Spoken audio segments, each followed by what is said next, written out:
with this group especially, that just improve. Like, you can tell those guys are out there. I mean, you guys all care about one another. You're fighting for one another, and it's that winning culture is there, and it's ingrained, which is great to see as an alum and a fan. Feeling better than I ever been.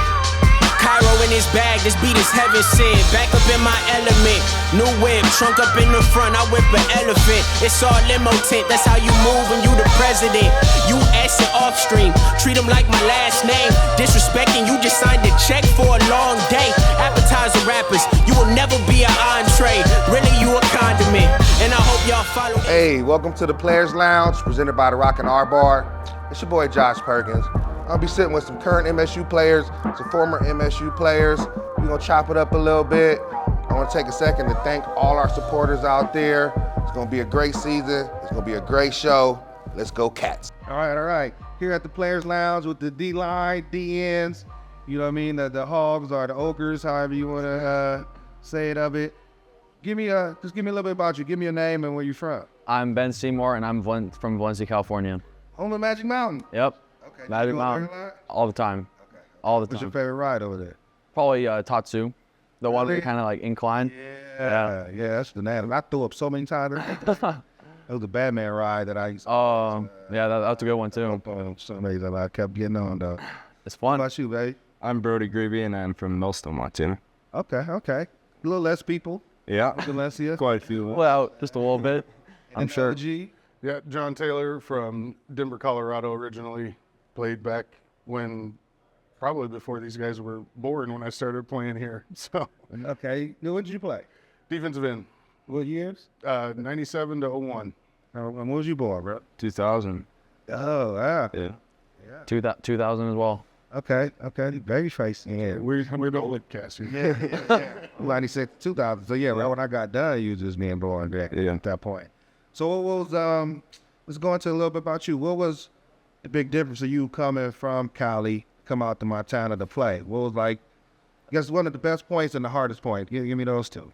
Well, the biggest difference was the cold during the season in the winter. That's definitely the biggest difference. Going from playing in perfect weather in California all the time to playing in the snow on a frozen field for most of the season. How did you adjust? You just layered up or toughened up? You just kind of got to toughen up. You just got to get used to it. When you're out there every day, it helps to get used to it. And you're running around, so you're not getting too cold just standing out there, so that helps. Okay. But just got to get tough. Okay, what about you? I mean, you was already Montana kid, so this is pretty easy. Yeah, I mean, I was from Montana, so I kind of knew the culture of the team and stuff like that. But just the size and speed coming from a small school, you're not used to that, and you kind of have to adjust and find your way. Yeah, go into that a little bit more. So, that's one question I usually always ask, like, what was the hardest part? Was it the physicality of moving up to play college, or was it the scheme? You know what I mean? Like, as far as knowing the playbook and knowing your gap, being gap responsible and all the different things that they say, what felt for you was the hardest part? Was it the speed, or was it the game plan? I would say that's kind of hard because it was a lot of both for me. When I was in high school, it was mostly see ball, go get the ball, Brody, and do whatever you got to do. Guys that play every position? Yeah, pretty much. I played quarterback and linebacker, and I'd play over the top, and ball was handed off, go get it. If it was passed. No scheme, then just go get ball. Just go get ball. And then, yeah, speed and size-wise, obviously, I played Class B. We co-opted with Roundup, and there's not a ton of physical presence, I guess. There's some good players, but the depth isn't always there. So there's some good guys on every team, but depth through the lineup-wise, there's not a ton of depth. Okay. What about you? Was it the physicality, or was it knowing your job, as they say? Since I was a JUCO guy, so I kind of got exposed to the speed and kind of the physicality coming out of high school when I did that. And so that kind of helped me, but it was definitely just the size of people at this level. Like, obviously JUCO has big guys too, but just the size, because I'm an undersized guy, so just getting used to the size that we go against at this level, it's pretty tough. What made you go to the JUCO route? Was it I just didn't have any offers coming out of high school.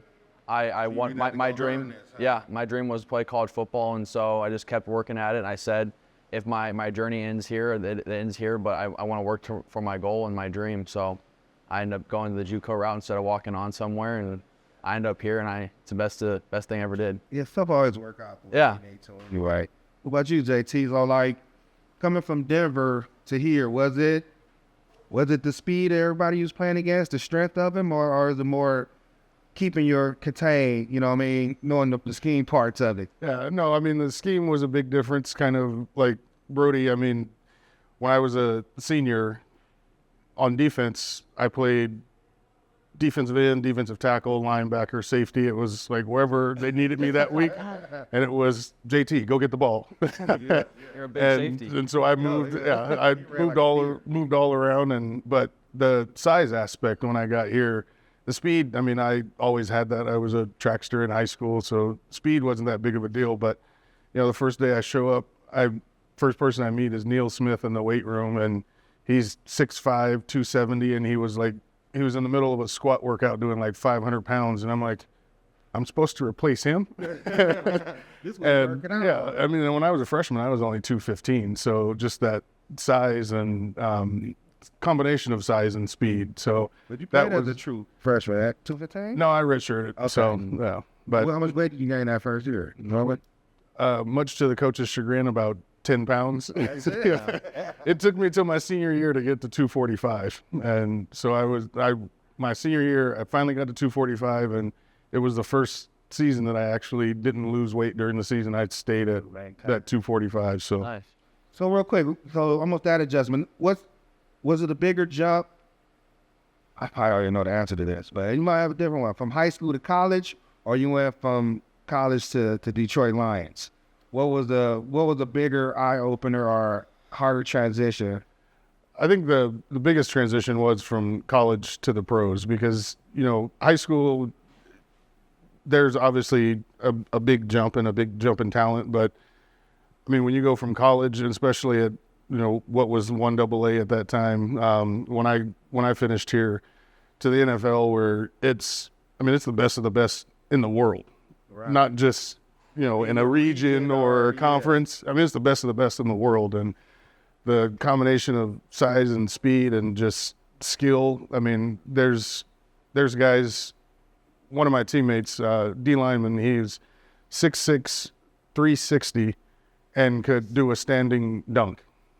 Oh, that Yeah. right off the Yeah, jump. That's yeah. just I mean, really athletic. yeah, just ridiculous. We were playing a pickup game one day. He throws down a 360 dunk. I'm like, how is this humanly possible to get that big a body? Yeah, get that big a body moving like that. But I mean, just there's ridiculous athleticism, and then but the mental part, because the schemes are so much more intense. And being as a D lineman in college, we get a little bit of leeway. It's just like, know your gap, keep contained, stay outside, whatever. But at that level, I mean, you're dropping into coverage more often, and I mean, you have to know the entire scheme. You got to be able to read offenses and know exactly what's coming. The second you line up, you read it and know what's coming. So the mental aspect is a little more challenging also.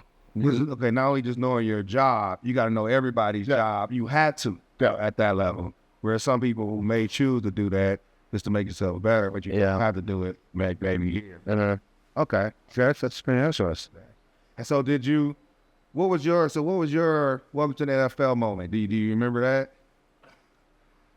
Was it name or? No, I remember it vividly. It was my first preseason game, and we were playing in Baltimore against the Ravens. And, you know, in those preseason games, the starters, they'll play maybe first quarter, maybe a little bit of second quarter, but not very much. And I get into the game, and I look across from me, and Jonathan Ogden was still in the game. Like, he's supposed to be the backup there. I'm like, what's he still doing out here? But I'm like, all right, well, I'm giving it my best. And it's pass play, and I've got my best speed rush going, and I'm like, for a split second thinking like, I'm getting past Jonathan Ogden. And all of a sudden I just see this huge right hand come out of nowhere, hit me on my shoulder, completely threw me off of the rush. And I was like, so, all right, this is the NFL. Yeah. I used to work in the Big Sky. Yeah. What about you? Do you have a moment, do you remember, as far as, you know, being a collegiate player, that's like, okay, this is something different. I got to. obviously, like this last year, the cat-grizz game was a pretty sweet feeling, just kicking their ass here, and that was a good feeling. But also in that SDSU game, when kind of we knew that we won it the year before, and in our home crowd, everybody's going crazy, and they turn on the "If You're Gonna Play in Texas" song. Yeah, it was a pretty sweet feeling. That was just special. that moment that you realize that like we made it to the national championship. So that was a pretty surreal feeling. Yeah, almost gave me a little chill bump right Yeah. there. Flashback for it. I don't know if it was the moment or the vodka, but I remember the feeling too. You know what I'm saying? Yeah. What about you? Do you remember somebody even owning you? Yeah. Well, when I first got here, like I kind of similar to JT, I was going against Lewis Kidd when I first got here, and Lewis Kidd is on the Saints. Yeah, now he's on the Saints. Yeah, he's another NFL guy, and so I was going up against him. I remember we're just doing like run defeating drills, and so he just blocks me and then decides to pancake me right there. I was like, "Come on, man, it's my first day. It's my first day." And They're watching. yeah, I You know, what I I'm know. saying? Like, Yeah, coaches is watching. When yeah. they do it. Help me out a little bit, man. But yeah, that's just one thing that I remember. And I love Lewis. Lewis is an awesome guy. But at that time, I was like, he's not my favorite guy. Okay. Speaking of, because you kind of brought that up about the cat grid. I'm starting with you, JT. Like, you know, coming from Denver and all that type stuff. Was you bought in on that rivalry, that cat grid? Did it take you a moment to get bought in, or do you remember when you finally like, okay, it's time to go? Yeah. No, it took until the last 20-some seconds of that game here in '97, which I'm sure you remember well. Yeah. We lost that last. We had them beat. Yeah. We both want to talk about it. It was like 17 seconds left, and Dang. shanked it, and then they got it on a post on us, and last second field goal. Wow. So that, I don't like kickers. yeah. And so I was redshirting that year, so I was up in the stands and got like the full effect of that. And then we went down to the fence to rush the field when we won, because we were like, we got this. And there's some person wearing that god-awful color that they wear over there, and he's like, I don't know what you're so excited about. We're going to win. And I'm like, look at how much time is like, we got this. No. And then the kick out of bounds, the safety biting on the play action, only person in the country who thought they were actually going to run it, apparently. And then that last second field goal, and I was like, I absolutely hate all things that school. Yeah, I don't even say it. Okay, that's a bad word in your household. So what about you? Because you a Montana kid. Was the rivalry part of your childhood? Yeah, I mean, I grew up knowing the rivalry and being a Cat fan, so Something you always wanted to do. So I always, I mean, I knew the rivalry coming in. It was never a learning curve for that. I never got a redshirt year because I went to Choate on the East Coast in Connecticut. But I still came back for the cat-grizz game, and I went to the 2018 cat-grizz game and all those. So I've been to a bunch of games, and I know the feeling and stuff like that. But being on the field, it's a whole different world down on the field. Yeah, being part of it. Almost real. Yeah. What about you? You know, you coming in from Cali. Yeah, for me, I didn't really understand when I first got up here, because we're talking about we hate the Grizz, FTG, all this stuff in summer, and during winter training, I'm like, well, yeah. Yeah. Well, what is this? And so definitely when I learned how serious it was when we played them 2 years ago and we lost at their stadium. And so that kind of developed that hatred for them, for me, because they beat us. They took away our streak that we had. And so I was kind of bought in on beating these guys, and let's make it personal. And now after that game, I kind of developed my own hatred for them too, because they ruined it for us. Right. Yeah. And now that just kind of in your mind. Yeah. And now I get it. After that game, it clicked. Okay. And it's like, I was talking to some other D linemen and stuff like that. You guys have you got a responsibility as far as your gaps, things like that. So you got to kind of trust your teammates, right? Yeah. So is that something that's developed on the field or in the meeting rooms, or where does that develop? Because you can kind of see that culture. Yeah, I'd say it's everywhere, honestly. I would say it's more off the field type thing. It develops through weights, through practices, through extra work on Saturdays after we lift and we go out there and work together. You develop a trust between your guys during those times. And in our defense, we're all one gap, so you're really depending on every guy to do their job and do it perfectly so we can execute.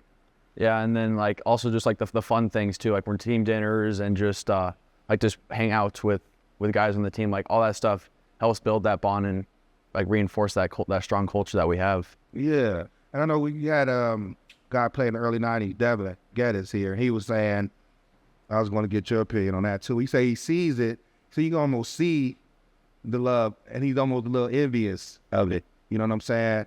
The support and all that stuff. Do you feel the same way where you wish during your time here stuff was a little, like the culture was a little bit better, the love amongst each other?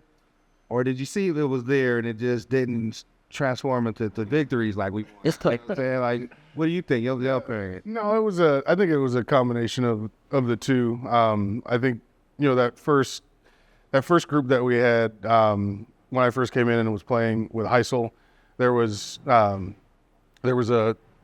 think there was a good culture, a good group there, some connectedness, and then we had the coaching change, and my junior year we went 0-11, and we didn't have a culture, and everybody was at everybody's throats, and players to the coaches, yeah, everywhere. Yeah, there was. There brings that though, right? Yeah, and there was just. There wasn't a lot of buy-in because the coaching style was different, and guys were slow to adjust to it. And I've talked about this with some of my guys that I played with before. Like, us juniors going into our senior year, we got together and was like, look, we're not going out like that team did. We got to get this team together. D-linemen came together, or D linemen, and we brought in a couple of guys from other positions also. Just all the juniors. We called a meeting and said, look, we're not going out like this class did.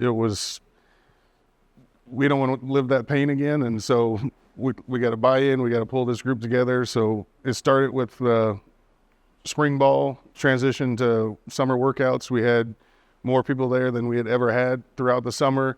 We went 5-6, which is still a losing season, but compared to 0-11, our Kramer got Coach of the Year that year with a losing record. So yeah. But that's everybody saw it though. Yeah, and then you see that, and that was, there was a shift in culture that I think carried on, because then a year later they win the Big Sky, make it to the playoffs for the first time in I don't know how many years, and that was kind of the trajectory of Bobcat football, and I think watching it, I've kind of seen that culture carry on, and with this group especially, just improve. Like, you can tell those guys are out there. You guys all care about one another. You're fighting for one another, and it's that winning culture is there, and it's ingrained, which is great to see as an alum and a fan. And it's a little bit envious because I never got the chance to beat the Grizz or play in a playoff game, but no, it's great to see, and I'm happy where the program is and where it's going.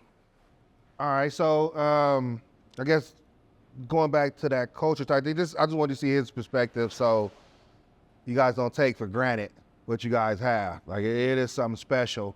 So what are some things you guys implement, or some tools that you do as far as being how many more years you got left? This is my last one. Last one? I got one after this. Okay. So you guys are pretty much the leaders in you guys' room. What's some things that you guys do to help maintain that culture, or for the younger guys? Is it just maintaining the room, or if there's somebody who has a program that doesn't have that, what are some of the things you guys do to make sure that's maintained? I think just leading by example is the first thing that you got to do, because for the new guys, they don't know like how it operates, how everything goes, like what the culture is, like you're saying.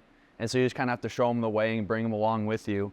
And so that's like bringing guys with you to extra workouts that we do, and just kind of telling them how we operate and how everything goes. So just leading by example and being that voice for them.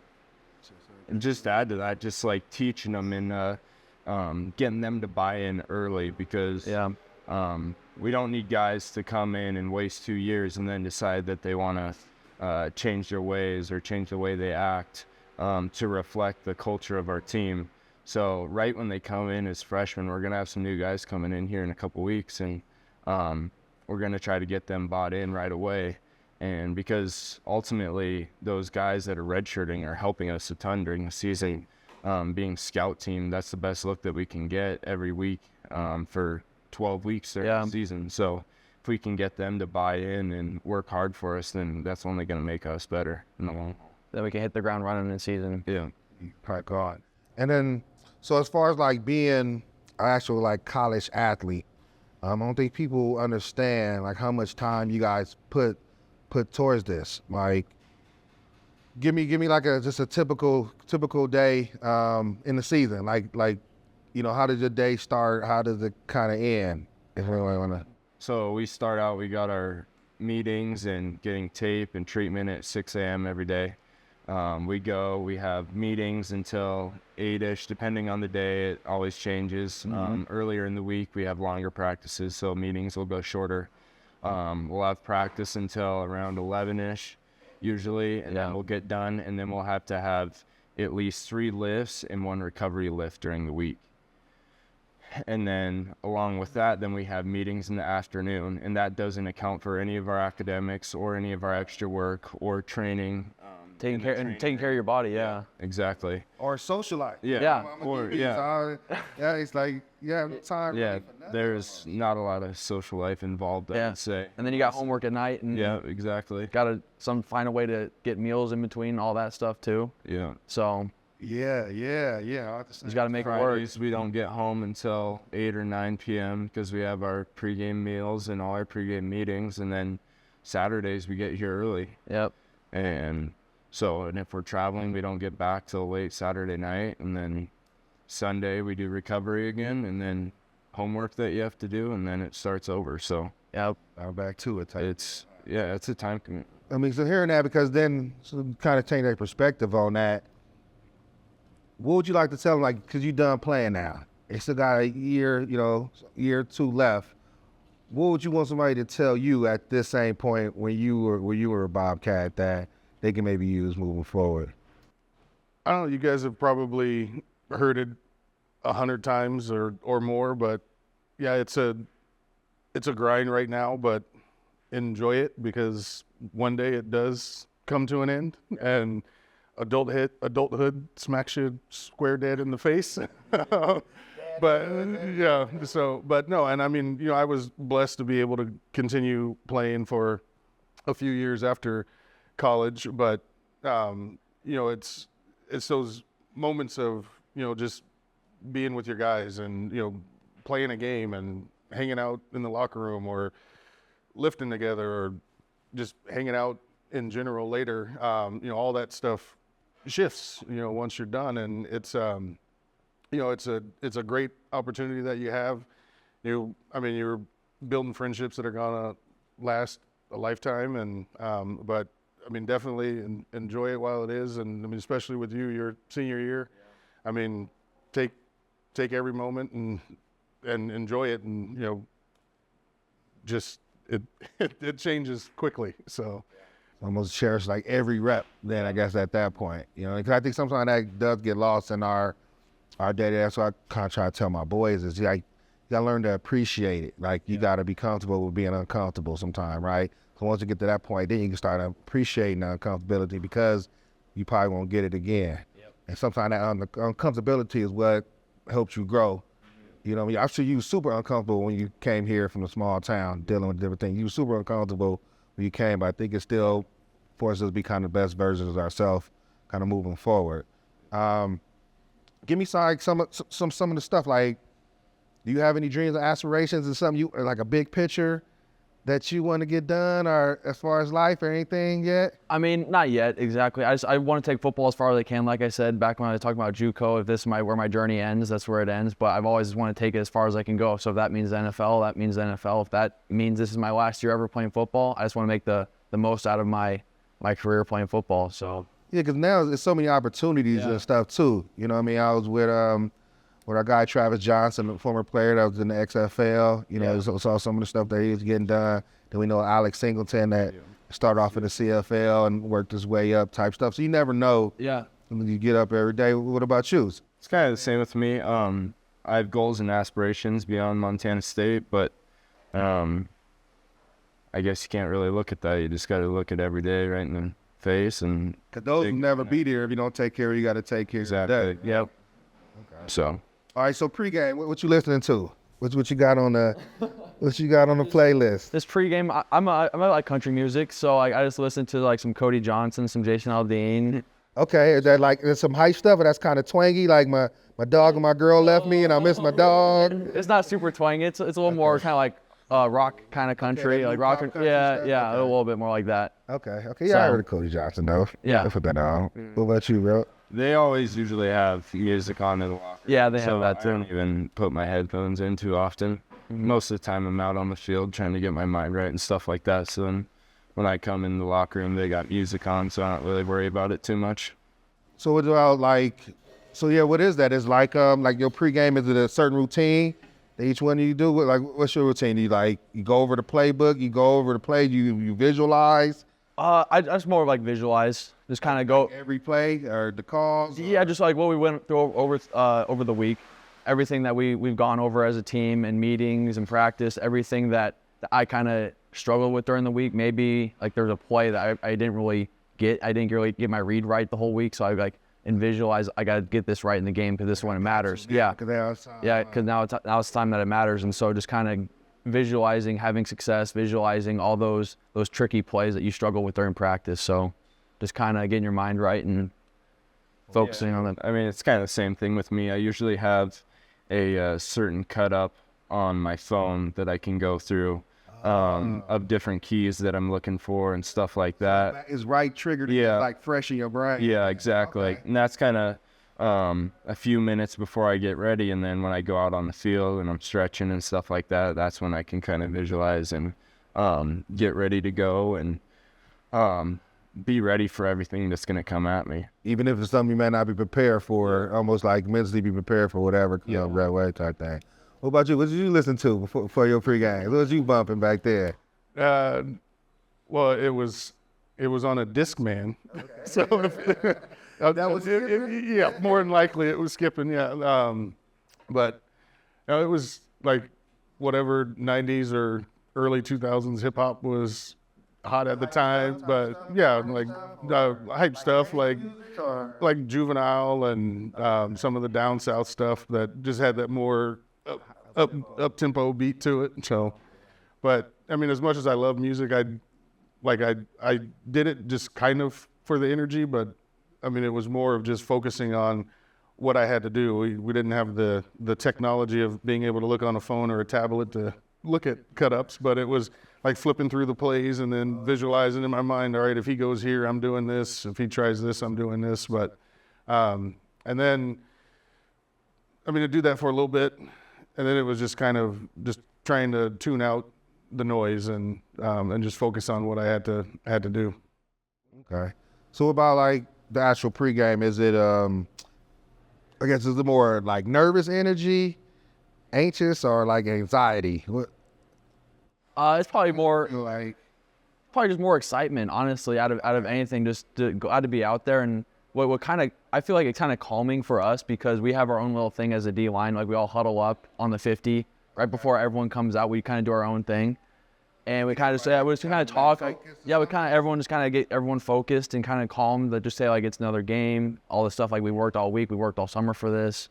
Kind of just like building up our confidence right before the game, right before we have to go out and actually play against the guys that we worked for. And so that kind of helps us prepare. And then, but yeah, like I said, it's more excitement than anxiety or like nervous energy, I feel like. I mean, everything's all pretty scheduled out for us too, so it's not like we're just sitting there like, oh, what are we gonna do for the next? Yeah, it's like we know exactly, and it's posted everywhere in the locker room. So you kind of figure out your routine as you go a couple games in. Yeah, that I'm gonna go out on the field, I'm gonna get a quick stretch, I'm gonna do my visualizing, I'm gonna look at my clips.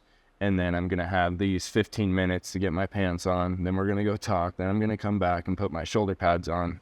So you kind of get like in a little bit of a rhythm, I guess you would say. And before we get kind of to the field, I kind of almost like just watching some of the games that are on during the day. Because that just like,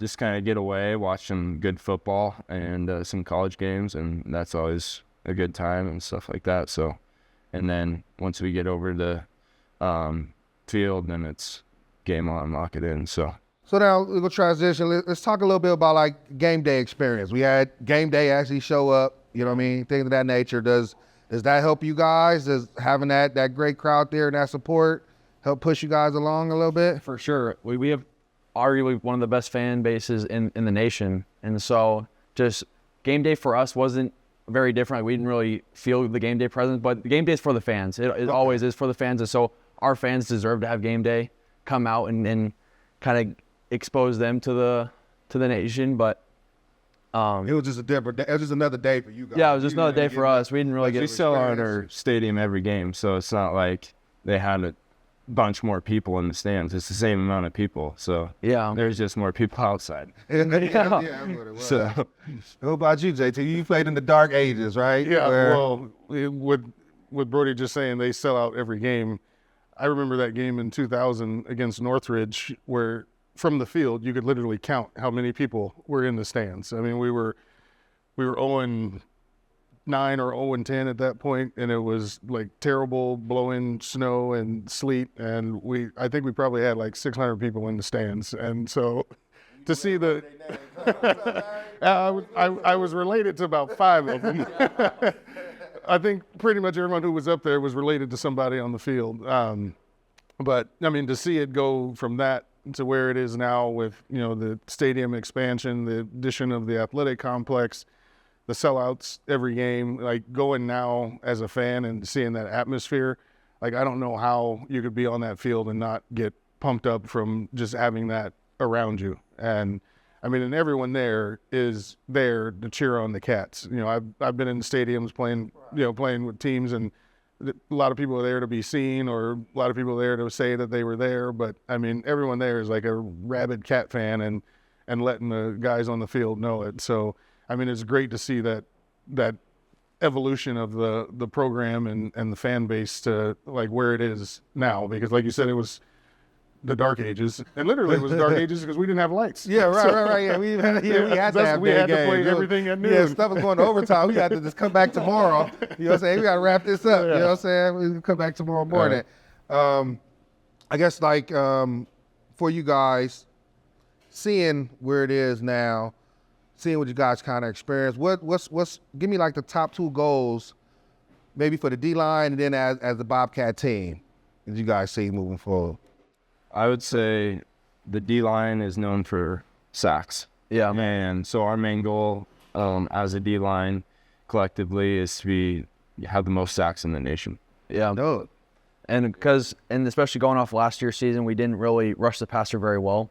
And that's like something that we're working towards already. I mean, we work towards in spring ball, and so we're trying to develop our guys into being elite rushers and elite finishers and getting sacks and getting hits on the quarterback. Now you're talking about that's that extra work you was talking about. You guys go out do the extra work. That's you figure out what your weakness is and you just work diligently towards that. Yeah. And what about the team goal? What we trying to do this year? Obviously that national championship and being the Grizz. Yeah, we have a pyramid in our locker room, and we don't talk about it a ton, but it's always there in the back of our minds, and it's always beat the sky on state. So that's just beating the Grizz and winning the Big Sky. And then at the very top is the national championship, which we haven't got to yet. So that's our top goal that we're. It's in Frisco again this year, right? What? The national championship is in Frisco. They didn't move it or anything, right? No, Yeah, I'm pretty sure. that's So goal is Frisco. Yep. Fox. What about you, JT? Anything you want to add in, before we take off, or? Yeah, I'm a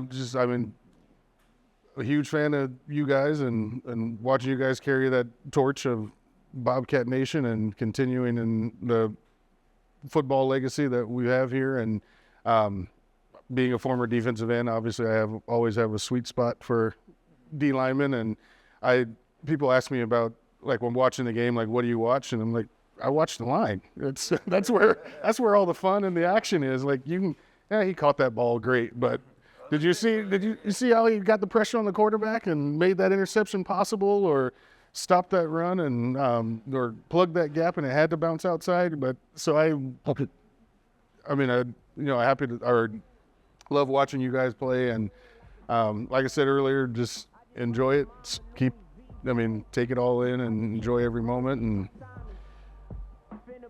yeah, just keep working hard. It's fun watching you guys and being a fan, and I think I might actually get to go to more games this year now that my daughter is going to be in high school playing soccer. I'm not going to be on the road. I'm not going to be on the road every weekend, but so I should be able to make some more games in person. Okay, awesome. Thank you guys time. We just getting started like the kickoff.